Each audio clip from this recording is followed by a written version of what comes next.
Good morning, everyone. It's bright and early before 6 a.m. on July 24th, 2016 here in Tampa, Florida. Looks like we're going to have another beautiful day outside. We had a warm one yesterday, and some storms came in a little bit later in the day. Had a chance to get out with the family, run around, do some activities, do a bike ride. The girls went out later, Rachel with her friend, and played in the pool. And my father came over, and we just had a nice time watching some of the golf and having a little wine, little red wine, cheese, and crackers, and hard salami, which is one of his favorite snacks from his time spent in Europe as well as mine. So, how are things on your side of the pond there, Umer? Okay, my name is Umer Qureshi, and I'm calling in from Rawalpindi, Pakistan.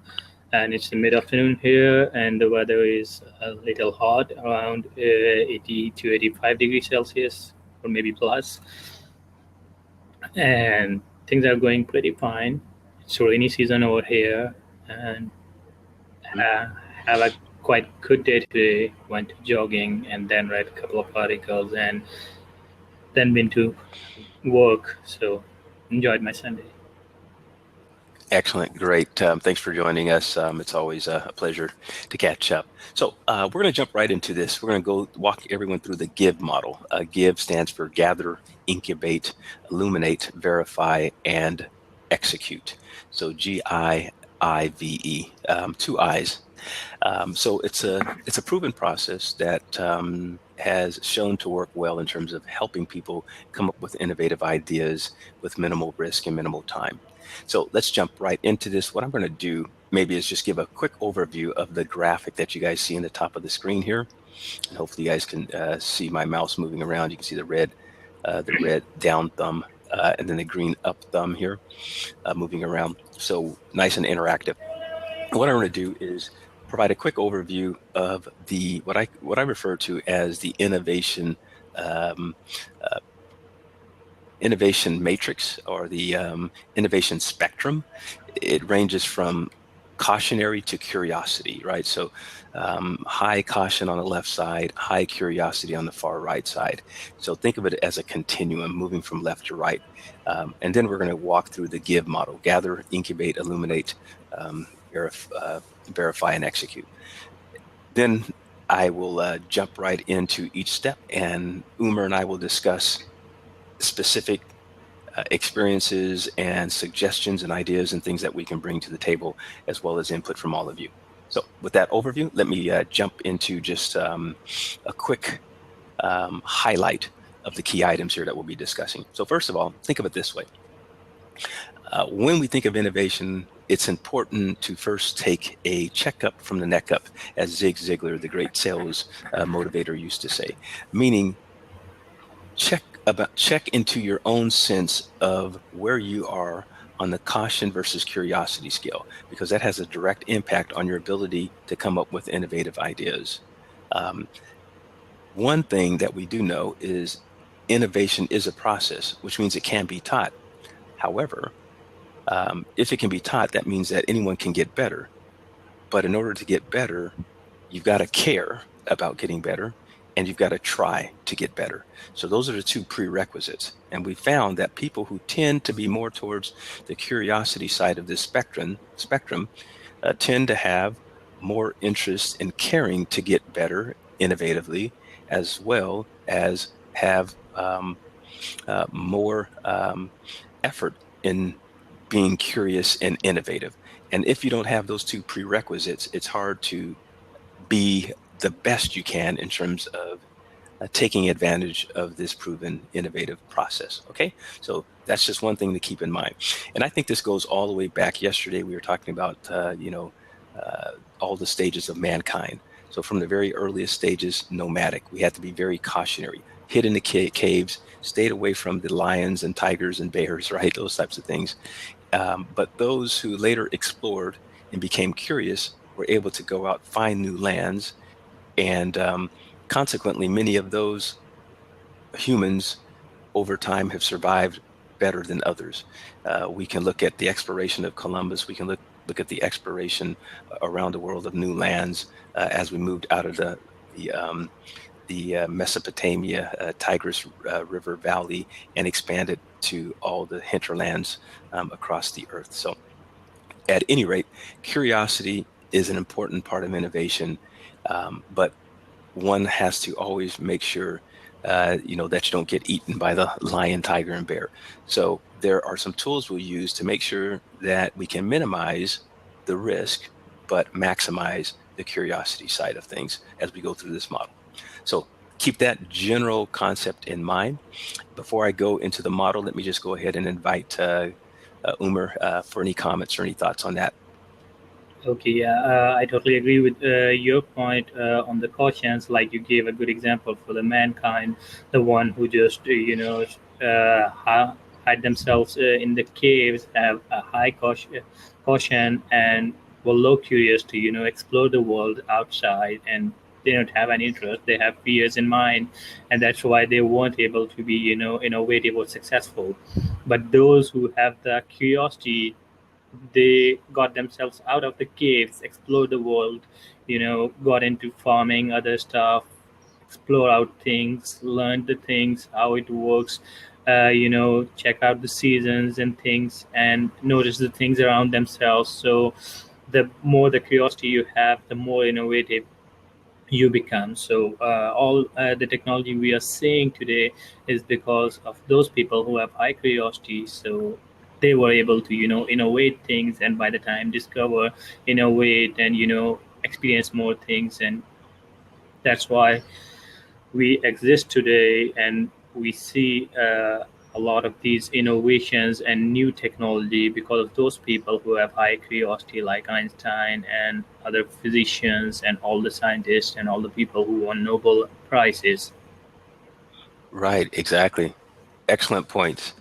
So with that overview, keep that basic point in mind. What I'll do is I'm going to move this down just a little bit because we're going to keep our focus um, on the um, on the give model next, and that way we make sure we don't kind of mix these two elements.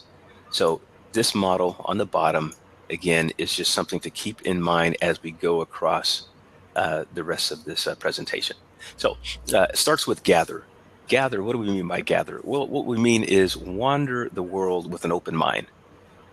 Observe, not just observe, but observe with an open mind. Observe objectively.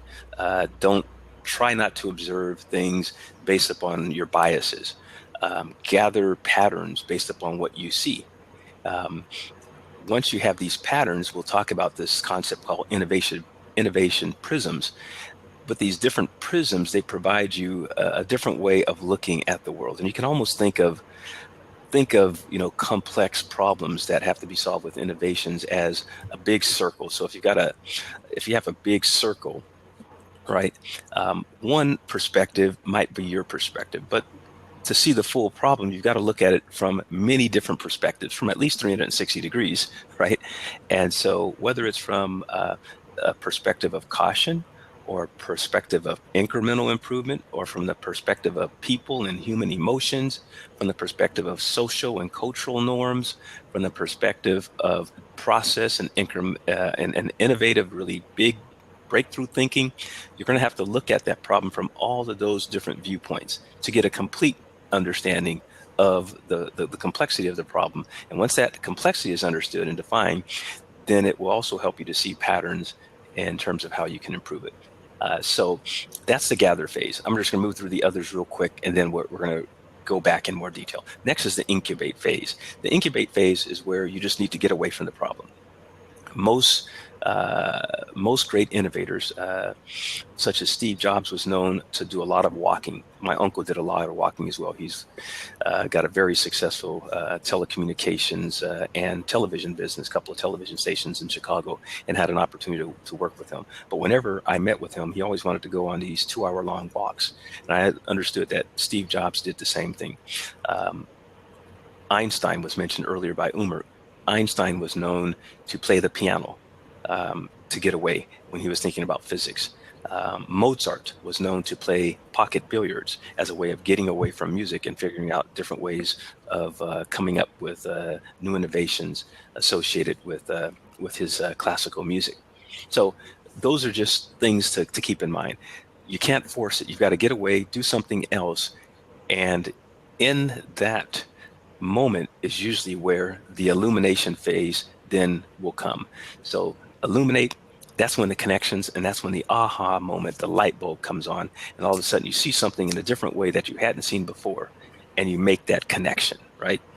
Once you make that connection, now you've got to take the idea, actually put it in place, verify it under the verify phase, and you do that by testing it in the real world. As a pilot, you may have to use, maybe you don't come up with a perfect solution, but you come up with the key parts of that new feature, that functionality. You test it in the real world, you get feedback, and then you move into execution, refine it, capture those lessons learned, and refine it, and then scale it as necessary.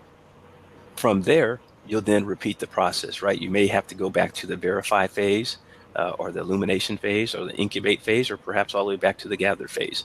So it's kind of a cyclical process that's taking place. All right, so that's the big picture. We're going to go through and talk about specific tools and things and experiences, but that's the high level model associated with the GIIVE, how to innovate process steps. Okay, so let's go ahead and start from gather. So tell us some of your experiences in terms of how do you gather ideas and get insights and see patterns and things that provide you a way of thinking creatively about a problem.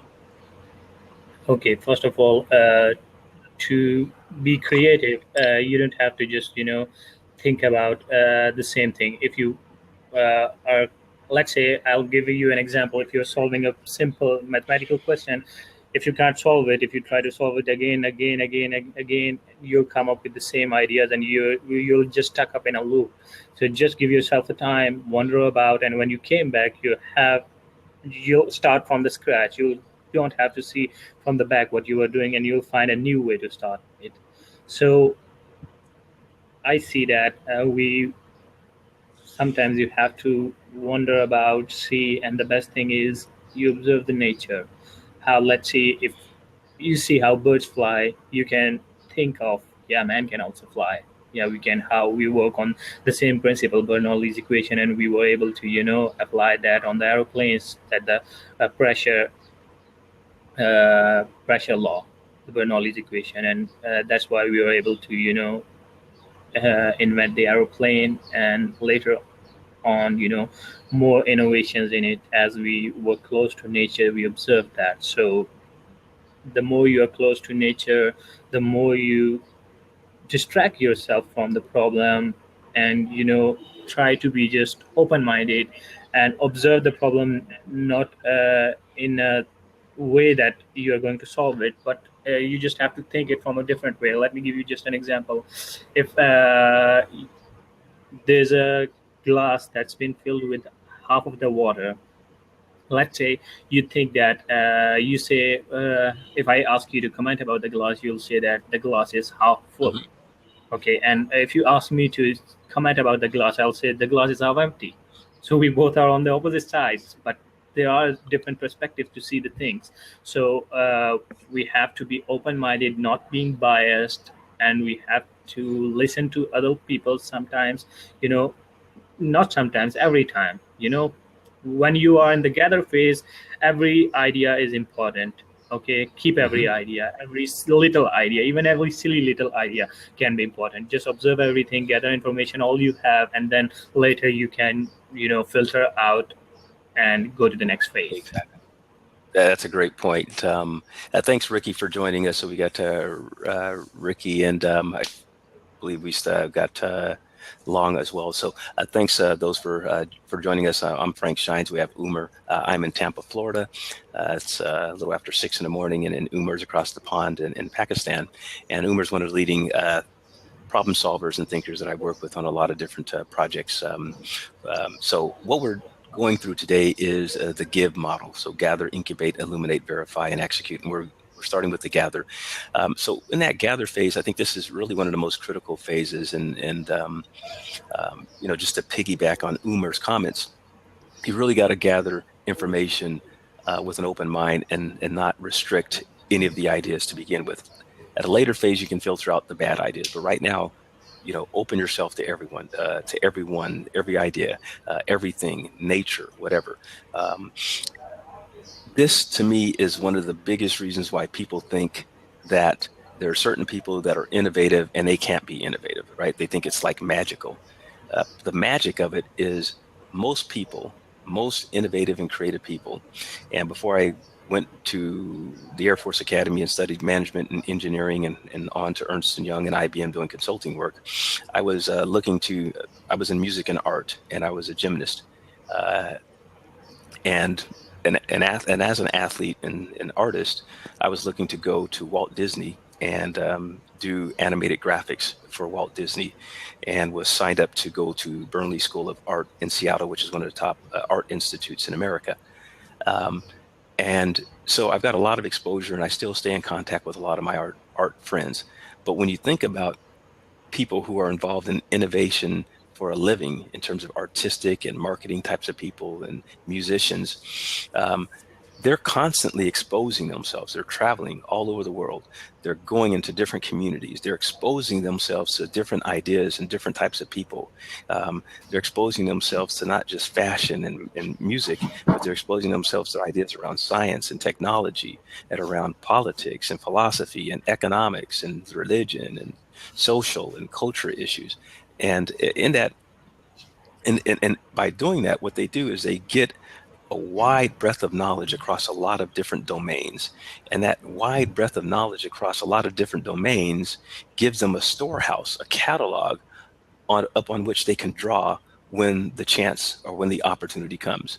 So it's important to remember this gather phase, because if you haven't exposed yourself and done these things ahead of time, right? There's an old phrase that now is the time to fix the next 10 years. If you wait 10 years from now, it's too late. The same thing's true with innovation. It comes through a lifetime of being open to ideas and gathering information and seeing these patterns over time across a lot of domains. And then when the opportunity, when the problem comes, when you move into that, oh, I got a problem, and you've got to figure out something, and you move to that incubate phase, you've got a wide storehouse of different ideas upon which you can draw. Okay. Any thoughts about that from your experiences, Umer? Any of that Okay. before we move? No, I think we move forward. I totally agree with you on these points. We should be open minded, and now it's the time we should consider that, and don't think of it like we'll do it tomorrow or the next way. If you want to be innovative, you have to be close to nature, be open minded, have to be, you have the ability to listen everything. Even I said, even listen to your silly ideas, even listen to other silly ideas, because you may get something out of anything. You never know. So to be innovative, you have to be open minded, and you have the ability to absorb as much information as you can, because the more you absorb, the more you think from that, and the more innovative you can be. Exactly. So what I'm doing is I'm putting up some of the tools that you can use um, to help you out. One is a thing called TRIZ. It's the theory of innovative problem solving. Just do a search on TRIZ. Um, Lateral Thinking by Edward de Bono. Dr. de Bono is one of the leading authorities on innovation and creativity. As part of a follow-up to that, he has what he calls the six thinking hats. And these six thinking hats will really be useful and helpful to you. It provides you a way of looking at things from different perspectives. Okay. And then finally, what I'll do is I'll just put up here the innovation prisms, of which we'll talk more about in some other sessions.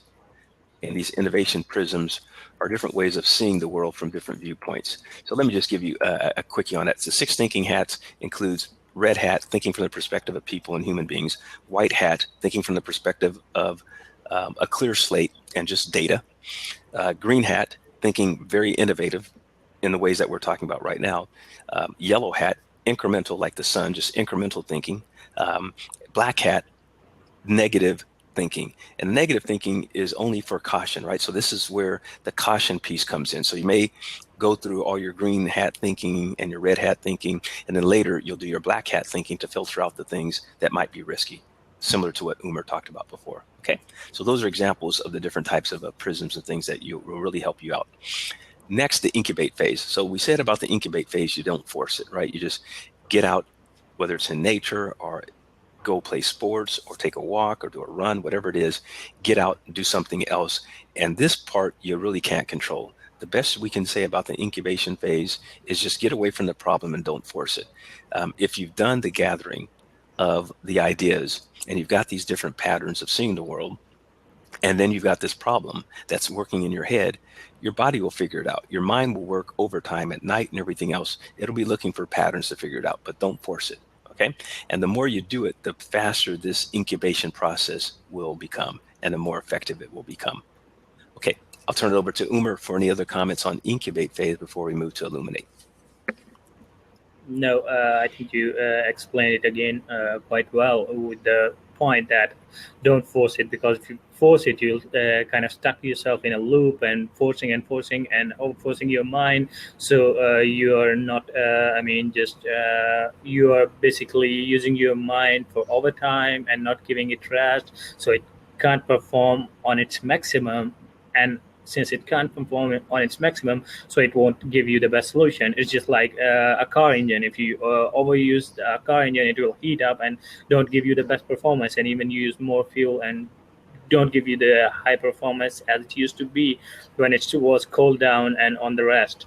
So get yourself out of the problem for some time to just change your environment and change the whole way of the thinking. When you come back, you'll find a whole new axis or whole new pattern or whole new way to see the problem, as you are just seeing the problem after some time, and you have just forgotten the problem for some time, and you're seeing it after just a period of time or lapse. So it will allow you to just see the problem from different angle and come up with a different solution. Exactly. Excellent. That brings us to the next phase, the illuminate phase. And the illuminate phase becomes a natural extension of the first two phases. So when those first two phases connect, that's when the illumination takes place. That's the aha moment. Now, once that illumination phase takes place, what I'm going to do is provide you a suggestion. Urge you to consider the contradiction matrix. Okay, so if you do a search on Tree's contradiction matrix, TRIZ, contradiction matrix, this is going to really help you, because inevitably what you're going to find is the innovation is going to require optimizing at least two trade-offs. That's always the case, right? If you think about a car, we were talking earlier with Umer was giving the example. If you overexert a car engine, it's not going to, you're not going to improve the performance. And the same thing's true with the brain. Well, we can extend that. When we think about, some of the innovations around cars, much of it has been around how do I keep the car safe, but at the same time make it fuel efficient. Well, to make it fuel efficient, you have to have less weight. Once you have less weight, you make the car less safe because it has less metal, less ability to offset, impact from another car or from something that you might hit. So that's what's called a contradiction. You'll always come up against contradictions when you try to innovate. So in this particular case, the way to break the constraint, that contradiction, is to come up with something like a polymer material. So a polymer material is very lightweight. It was explored and used in the military. It's used in Kevlar. It's basically cross-hatching of different types of materials in a way that makes it extremely strong. But on the other hand, it's very lightweight. So that would be an example of how you can refer to the contradiction matrix, find out where your contradictions are, and then it will give you a list of 2 to 4 different proven solutions to break that contradiction. Okay, so that will help you take this illumination and be able to maximize your idea. Okay, any comments on that before we move to verify, Umer?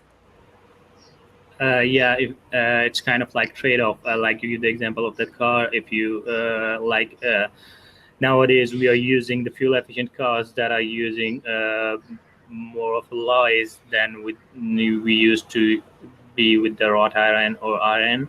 So with the lightweight, we have the less gravity acting on it, and the car becomes less stable while you cut off. So you are trading off in a sense instead of safety, and it's not more kind of safe in a sense of while it hits accident.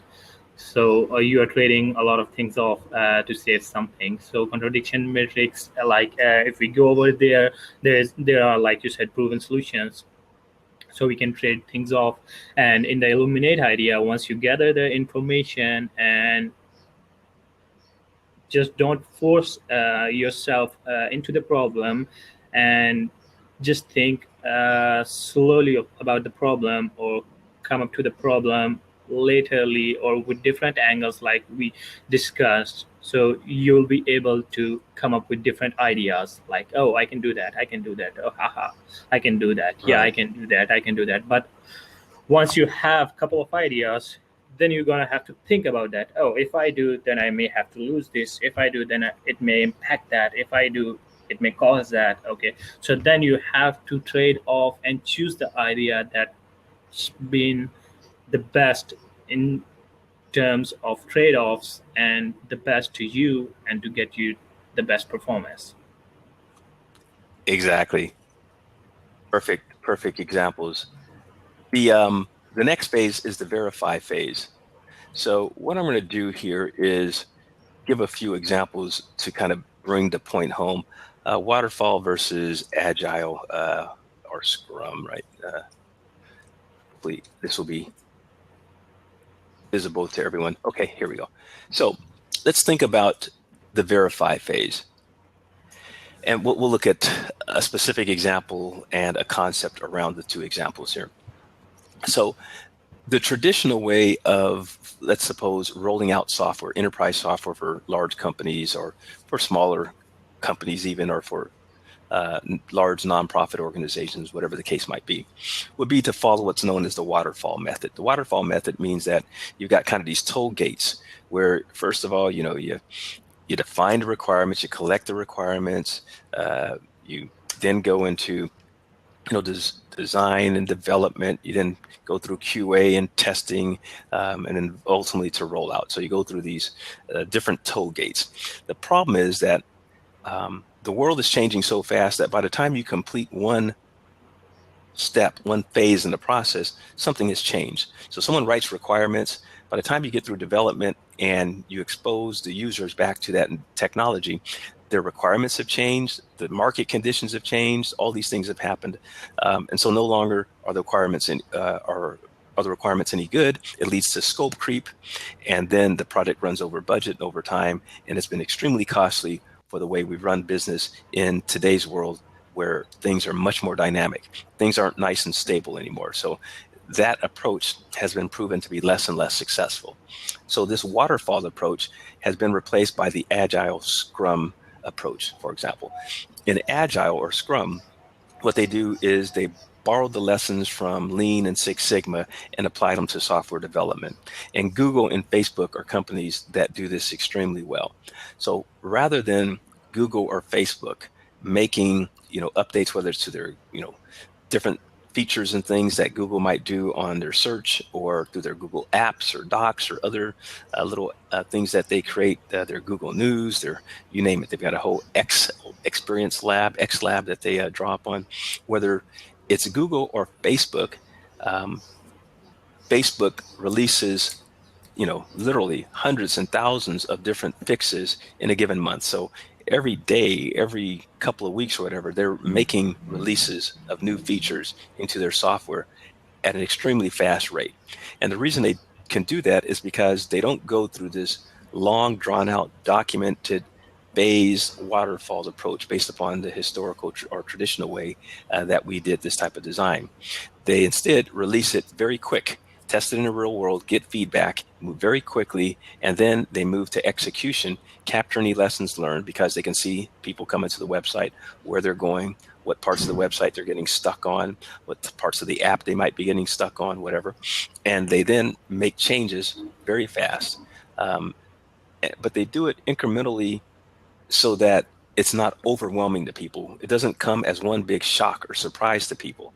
And consequently, unlike the waterfall method, where you would have to take someone after 2 or 3 years and spend 6 months training them and helping them understand the new technology, the new software that we rolled out, with Google, with Gmail, with Facebook's Messenger or anything else, most people can do it intuitively, right? Because Facebook and Google and others, they've trained them on how to use basic things in an intuitive manner, and they've designed their things so the interfaces are very simple and intuitive. But then they release these incremental changes so that it's not a big shock to the system all at once. People can adapt to that much better, much faster, and everyone wins in that type of a process. So that brings us through the verify and execute. I'll turn it over to Umer for any final comments, and then we'll get ready to close out. Okay, I agree with you on the verify phase as well regarding the agile scrum. As you know, in the scrum, we use agile software model to just split up in small teams, and the small teams who work intensively and independent of each other, okay, to get faster results. While in the waterfall phase, like you see, I will give the example of the infrared. First of all, the technology to transfer between the mobile devices was infrared. Then we came up with the Bluetooth, and then later, we had a lot of things. Right now we can do it via Dropbox and share it through Skype, and there are a lot of different things. So if you wait for wait for such a long process like waterfall, where you come up with first step, second step, third step, and go phases wise. In the meantime, you don't know, your competitor may come up with the innovation, and the whole new requirement of the world or the whole new trend changes. Right. Like Exactly. let's say with nowadays, with the invention of new apps or new games, everyone turns toward themselves. Like with the Blab, it suddenly will gonna impact the TV stations and channels. Like if there was no Blab, we can't be able to communicate. We're gonna have to buy an antenna or a dish system proper to purchase and license and work throughout it, and then we will be able to communicate through the for communicate with people. But now it's free. We are on a platform, and we are doing a free channel with the people and communicating right away. So Blab is a good example of it. Like and Google and Facebook are doing the same things. In the meantime, they while they test it, they implement the same thing in the testing phase, and they make it Exactly. live for the testing. And nowadays they even make the prototypes for the people to use it, Mm-hmm. so they can give us the first feedback. Exactly. That's exactly it. Listen, we'll open up if there are any other comments or thoughts or questions. We'll leave it open for another minute or so, and then we'll get ready to close down. I'll just maybe do a quick overview of what we touched on. Again, we talked about the fact that innovation is a process, and because it is a process, that means it can be learned or taught. And as part of that process, we walk through the gather, incubate, illuminate, verify, and execute phases of the process. But we first reminded everyone that it begins with the individual. The individual has to take a personal inventory of where they are on this innovation spectrum, which runs from cautionary to curiosity. The higher your caution, the less likely that you're going to be able to maximize this innovation process. The more curious you are, the better the likelihood is that you'll be able to maximize this. But you'll always have to keep in mind, we do what's called black hat thinking. Black hat thinking says, here's all the great ideas, but now let's filter out the ones that probably aren't going to give us the biggest bang for the buck based upon the voice of the customer today or the future customer needs or the market changes that we see. So we will often put that on what's known as an impact matrix, impact being the benefits on the y-axis, effort on the x-axis. And what we want to do is minimize the effort and time required, dollars and time, and maximize the opportunity. So we'll go after those types of improvements first or as quickly as possible. And then that will give us oftentimes the capabilities, the skills, the muscles to handle the more difficult types of innovations over time. So gather phase, wander the world with an open mind, get as much information. If you don't have that repository of information and insights, it's going to be hard to get to the incubation phase and be successful.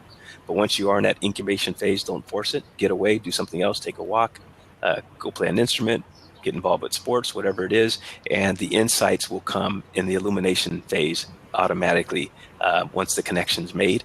Use something like a contradiction matrix to kind of help you identify where the trade-offs are and how to optimize those different trade-offs. From there, move into the verify phase by testing whatever your idea is in the real world, get feedback. We talked about the examples of Google and Facebook and others, how fast they move using the agile scrum approach as opposed to the old traditional waterfall approach that takes a lot of time.